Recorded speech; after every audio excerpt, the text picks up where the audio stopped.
चलिए आपको सीधा ले चलते हैं जहां पीएम मोदी वेब सेमिनार संबोधित कर रहे हैं। बढ़ाना ये आज समय की मांग है, बहुत जरूरी है। वन डिस्ट्रिक्ट वन प्रोडक्ट, इस योजना कैसे हमारे उत्पादों को विश्व बाजार तक लेकर जाएं, इसके लिए हमें पूरी ताकत से जुटना होगा। साथियों, सिर्फ खेती ही नहीं, यहां तक कि फिशरीज सेक्टर में प्रोसेसिंग का भी एक बहुत बड़ा स्कोप हमारे यहां है। भले ही हम दुनिया के बड़े फिश प्रोड्यूसर हैं, एक्सपोर्टर में से एक है, लेकिन प्रोसेस्ड फूड के इंटरनेशनल मार्केट में हमारी उपस्थिति बहुत सीमित है। भारत की फिश ईस्ट एशिया से होते हुए प्रोसेस्ड फॉर्म में विदेशी मार्केट तक पहुंची है। ये स्थिति हमें बदलनी होगी। साथियों, इसके लिए जरूरी रिफॉर्म्स के अलावा करीब 11,000 करोड़ रुपए की प्रोडक्शन लिंक इंसेंटिव्स की योजना भी सरकार ने बनाई है, जिसका लाभ इंडस्ट्री उठा सकती है। Ready to eat, ready to cook, फल सब्जियां हो, सी फूड हो, मोजारेला चीज हो, ऐसे अनेक उत्पादों को प्रोत्साहित किया जा रहा है। कोविड के बाद देश और विदेश में ऐसे बेहतरीन प्रोडक्ट्स की डिमांड कितनी बढ़ गई है, ये आप मुझसे बेहतर जानते हैं। साथियों, ऑपरेशन ग्रीन्स योजना के तहत किसान रेल के लिए सभी फलों और सब्जियों के परिवहन पर 50% सब्सिडी दी जा रही है। किसान रेल भी आज देश के कोल्ड स्टोरेज नेटवर्क का सशक्त माध्यम बनी है। ये किसान रेल छोटे किसानों, मछुआरों को बड़े बाजार और ज्यादा डिमांड वाले बाजार से जोड़ने में सफल हो रही है। बीते 6 महीने में ही करीब 350 किसान रेल चलाई जा चुकी हैं और इनके जरिए करीब करीब 1 लाख मैट्रिक टन फल और सब्जियां ट्रांसपोर्ट की जा चुकी है। ये छोटे किसानों के लिए बहुत बड़ा माध्यम तो है ही, कंज्यूमर और इंडस्ट्री को भी इसका लाभ हो रहा है। साथियों, देश भर के जिलों के बीच में वहां पैदा होने वाले फल सब्जियों की प्रोसेसिंग के लिए क्लस्टर्स बनाने पर बल दिया जा रहा है। इसी तरह आत्मनिर्भर अभियान के तहत प्रधानमंत्री सूक्ष्म खाद्य प्रसंस्करण उद्यम उन्नयन स्कीम के तहत लाखों छोटी फूड एंड प्रोसेसिंग यूनिट्स को मदद की जा रही है। इसके लिए जरूरी इंफ्रास्ट्रक्चर से लेकर यूनिट्स लगाने तक आपकी भागीदारी बहुत महत्वपूर्ण है।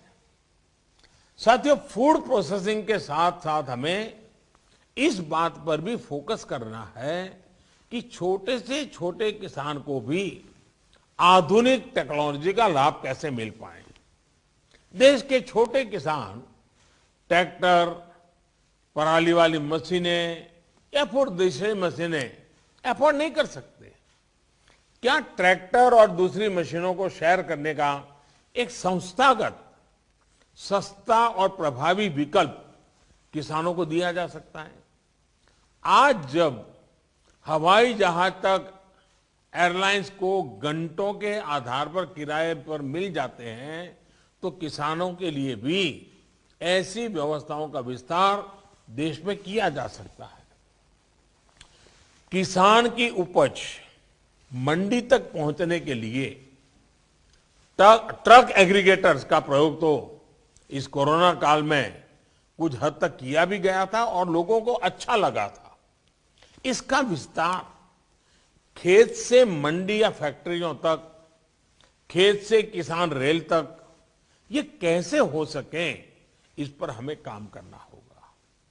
खेती से जुड़ा एक और अहम पहलू सॉइल टेस्टिंग का है।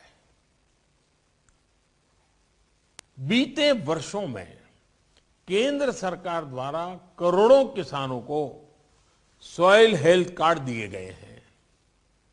अब हमें देश में सॉइल हेल्थ कार्ड की टेस्टिंग की सुविधा गांव-गांव तक पहुंचानी है। जैसे ब्लड टेस्टिंग की लैब्स होती हैं, पैथोलॉजी लैब होती हैं, उनका एक नेटवर्क होता है, वैसे ही हमें सॉइल टेस्टिंग के लिए भी करना है। और उसमें प्राइवेट पार्टी बहुत बड़ी मात्रा में जुड़ सकती है।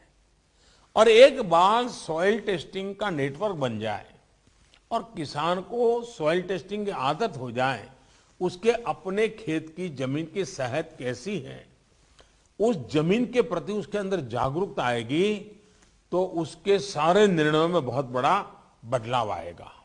देश के किसान को जितना ज्यादा अपनी मिट्टी की सेहत के बारे में पता रहेगा, उतना ही अच्छे तरीके से वो फसल के उत्पादन पर प्रभाव पैदा करेगा। साथियों, एग्रीकल्चर सेक्टर में R&D को लेकर ज्यादातर योगदान पब्लिक सेक्टर का ही है। अब समय आ गया है कि इसमें प्राइवेट सेक्टर की भागीदारी बढ़े। R&D की जब बात आती है तो सिर्फ बीज तक ही सीमित नहीं, बल्कि मैं एक फसल से जुड़े पूरी साइंटिफिक इकोसिस्टम की बात कर रहा हूं। होलिस्टिक अप्रोच चाहिए, पूरा साइकिल होना चाहिए। हमें अब किसानों को ऐसे विकल्प देने हैं जिसमें वो गेहूं चावल उगाने तक ही सीमित न रहे। ऑर्गेनिक फूड से लेकर सलाद से जुड़ी सब्जियों तक ऐसी अनेक फसलें हैं जो हम आजमा सकते हैं। इसी तरह मैं आपको मिलेट्स के नए मार्केट को भी टैप करने का सुझाव दूंगा। मोटे अनाज के लिए भारत की एक बड़ी जमीन बहुत उपयोगी है। ये कम पानी में भी बेहतरीन उपज देते हैं। मिलेट्स की डिमांड पहले ही दुनिया में बहुत अधिक थी। अब कोरोना के बाद तो ये इम्यूनिटी बूस्टर के रूप में बहुत पॉपुलर हो चुका है। इस तरफ किसानों को प्रोत्साहित करना भी फूड इंडस्ट्री के साथ की बहुत बड़ी जिम्मेदारी है।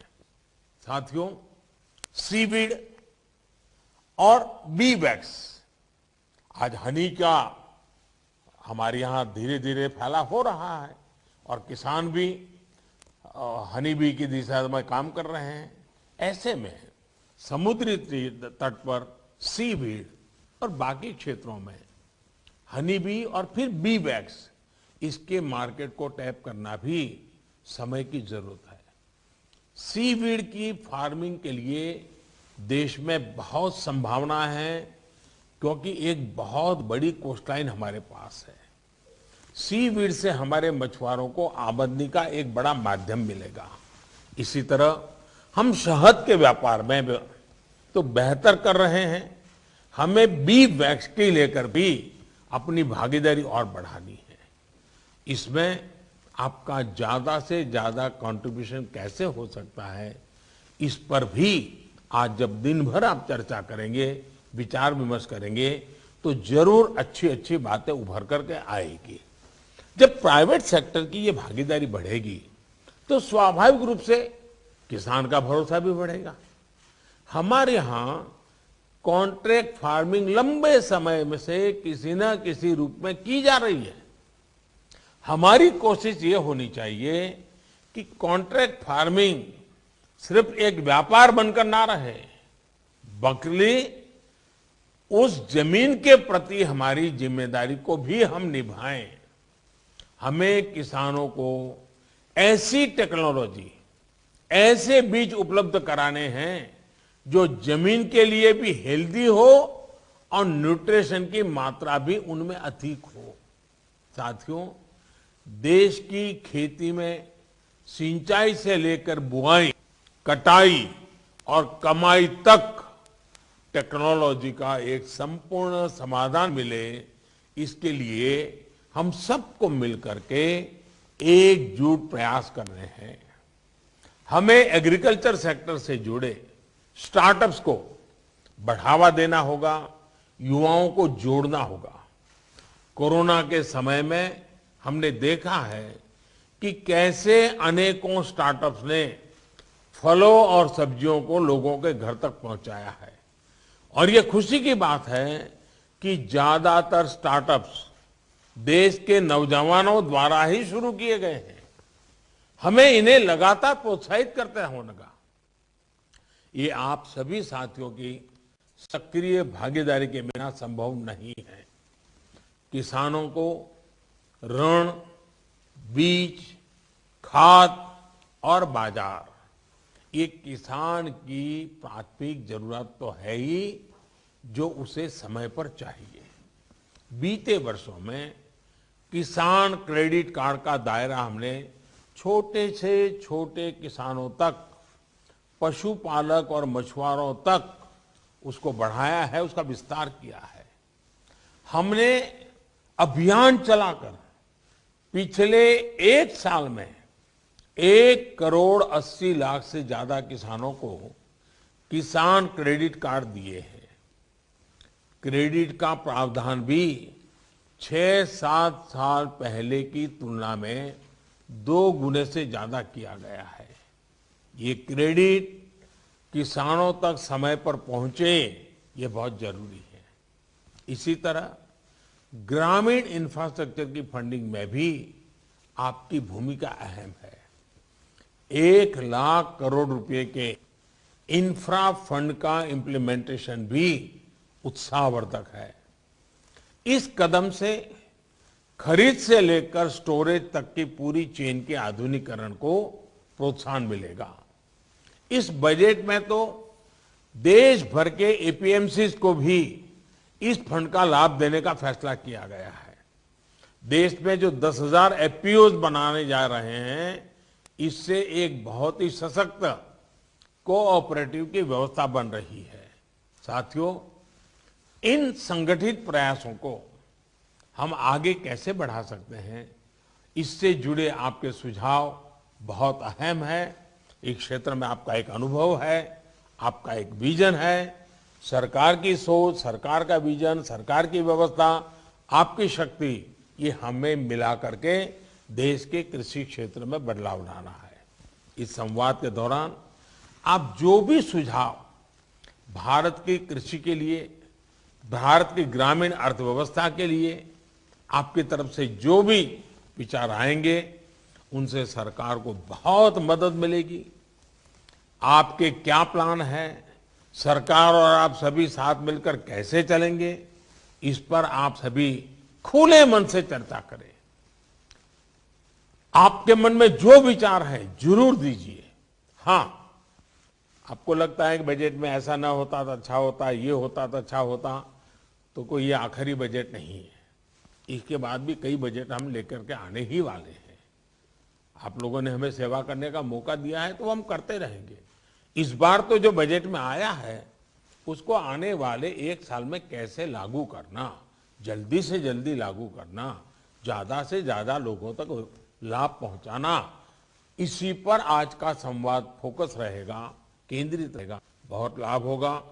मैं चाहता हूं कि आपकी एक खुले मन की चर्चा हमारे खेतों को, हमारे किसान को, हमारे एग्रीकल्चर सेक्टर को, हमारे ब्लू इकोनॉमी के क्षेत्र को, हमारी व्हाइट रिवॉल्यूशन के क्षेत्र को बहुत बड़ी ताकत देगी। फिर एक बार मैं आपका बहुत बहुत आभार व्यक्त करता हूं। धन्यवाद।